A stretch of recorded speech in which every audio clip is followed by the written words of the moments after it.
Ceux qui portent souvent des écouteurs doivent être prudents. Pour votre santé, veuillez regarder cette vidéo jusqu'à la fin. Faites attention lorsque vous portez des écouteurs. Les ondes sonores se déplacent à travers le conduit auditif jusqu'au tympan. Le tympan est une membrane translucide qui reçoit les ondes sonores et provoque des vibrations.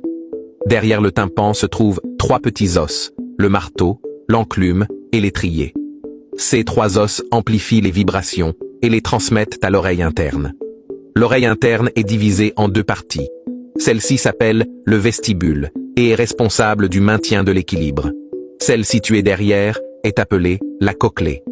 Les cellules ciliées de la cochlée libèrent des impulsions nerveuses lorsqu'elles sont vibrées. Puis, elles voyagent à travers le nerf auditif jusqu'au centre auditif du cerveau et nous entendons le son. Le conduit auditif est normalement humide avec des sécrétions qui tuent les bactéries et les champignons. Lorsque vous utilisez des écouteurs pendant de longues périodes, le conduit auditif s'assèche.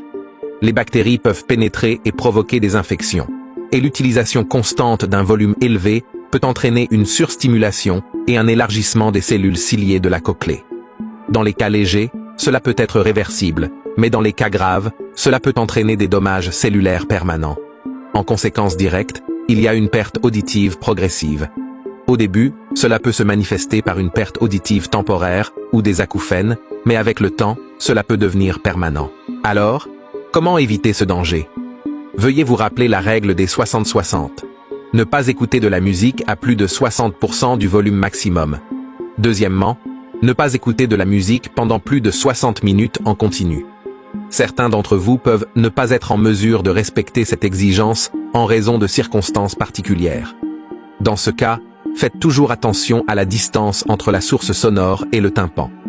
Lors de l'utilisation d'écouteurs intra-auriculaires, la distance entre la source sonore et le tympan est la plus petite, ce qui est plus dommageable pour votre audition. Vous pouvez donc choisir des écouteurs avec des trous de ventilation, ce qui est mieux. Les signaux de basse fréquence où l'énergie sonore est concentrée peuvent être évacués de l'oreille. Essayez de ne pas utiliser d'écouteurs pour écouter de la musique dans un environnement bruyant afin de ne pas augmenter le volume, en particulier dans le métro qui, en tant qu'environnement relativement fermé, exerce une certaine pression sur l'oreille humaine. Dans ce cas, vous pouvez passer à des écouteurs à réduction de bruit pour éliminer les bruits extérieurs et réduire la charge sur vos oreilles. La capacité d'entendre est très précieuse, tout le monde doit la protéger. Qu'en pensez-vous ?